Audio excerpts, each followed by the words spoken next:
مسلمانوں کی 800 سالہ کامیاب حکومت کا ایک راز یہ بھی تھا کہ ان کے حکمران انصاف کے سامنے سر جھکا دیتے تھے۔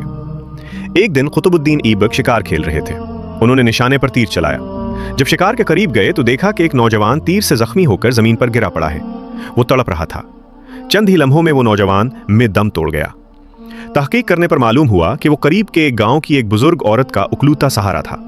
وہ جنگل سے لکڑیاں چن کر لاتا اور جو کچھ مزدوری ملتی اسی سے اپنا اور اپنی بوڑھی ماں کا پیٹ پالتا تھا۔ قطب الدین ایبک اس کی ماں کے پاس گئے اور روتے ہوئے کہا، میری غلطی سے تمہارے بیٹے کی موت ہو گئی ہے۔ بوڑھی ماں یہ سن کر زور سے چیخی، رو پڑی اور بے ہوش ہو گئی۔ انہوں نے فوراً خود کو قاضی کے حوالے کر دیا اور کہا، میرا جرم لکھ لو، میرے خلاف مقدمہ چلایا جائے۔ سلطان ہوں تو کیا ہوا، قانون سب کے لیے برابر ہے۔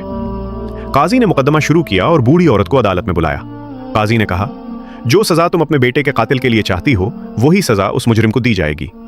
بوڑھی عورت روتے ہوئے بولی، ایسا بادشاہ پھر کہاں ملے گا جو اپنی ہی سلطنت میں اپنے ہی اوپر مقدمہ چلوانے آیا ہے؟ اس نے جان بوجھ کر قتل نہیں کیا۔ آج سے قطب الدین ہی میرا بیٹا ہے اور میں اسے معاف کرتی ہوں۔